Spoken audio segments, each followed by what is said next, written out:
The Pleasant Valley War, also known as the Tonto Basin Feud, was a violent conflict that unfolded in the rugged terrain of Arizona during the late 19th century.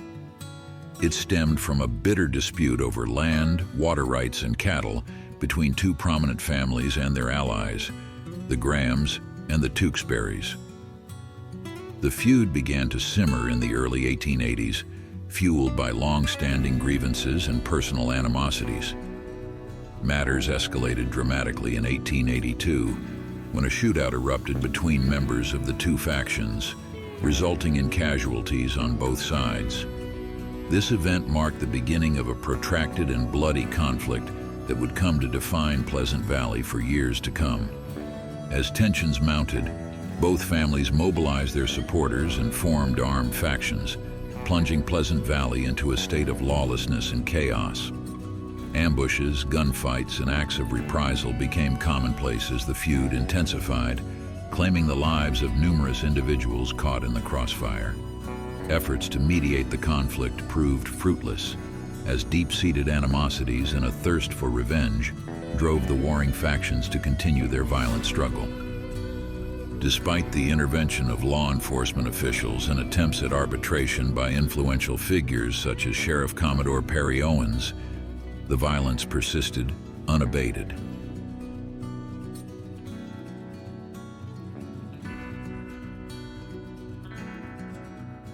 In 1892, after nearly a decade of bloodshed, the Arizona territorial government finally intervened, arresting key members of both families and bringing an end to the hostilities.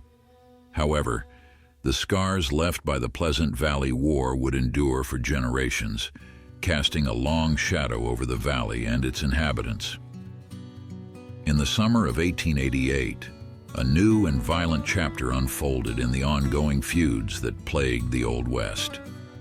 In a particularly grim incident, a local deputy sheriff facilitated the lynching of 3 men by handing them over to a band of vigilantes who executed them without the due process of a trial. This event was part of a larger sequence of violent acts that year. Earlier, during the spring, tensions had escalated when Jake Lawfer, a local rancher, accused another rancher, James Stott, of stealing one of his horses. The matter was taken to court, where Stott was ultimately acquitted of all charges. However, the acquittal did not quell the animosity between the two. Several months after the trial, Lawfer was ambushed at his ranch by unknown assailants. He survived the attack but suffered severe injuries, including a broken arm. On the same day, 2 other men en route to Lawfer's ranch were also fired upon, deepening the atmosphere of fear and suspicion in the community. Apache County Deputy Sheriff Houck, convinced of Stott's involvement in these violent acts, implicated him along with 2 of his ranch hands, James Stott and Billy Wilson, in the attacks.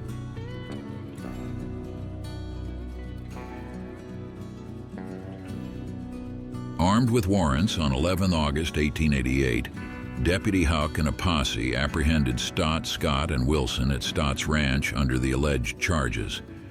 The posse, transporting the accused to Pleasant Valley, was intercepted by a group of masked men. These vigilantes demanded the prisoners be handed over.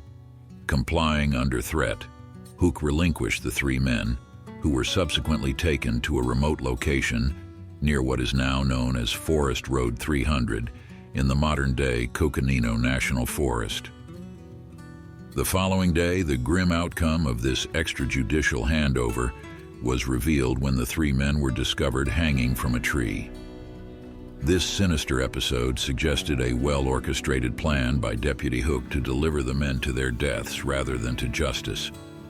Among those rumored to be involved in the vigilante group were notable figures such as Glenn Reynolds, the future sheriff of Gila County, who was killed a year later, and Tom Horn, a controversial figure known for his roles as an Indian scout, cowboy, and who was later hung in 1903 for the murder of a 14-year-old boy. Despite the severity of the incident, only a few of the vigilantes were ever brought to trial on charges. However, due to the lack of evidence, the local prosecutor was unable to build a case, and the charges were eventually dismissed. Estimates of the death toll during the Pleasant Valley War, as the broader conflict came to be known as, vary widely, ranging from around 20 to over 50 individuals. These figures include members of both the Graham and Tewksbury families, as well as their allies and bystanders who were caught in the crossfire.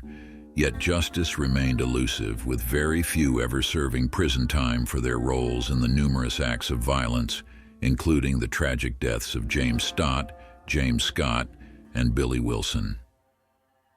For those interested in visiting the site of this historic event, the Hangman Trailhead near Forest Road 86 in the Coconino National Forest provides access to a trail leading to the small cemetery where the victims are buried. Thank you for taking the time to watch this video and reflect on this bloody chapter in Arizona's history.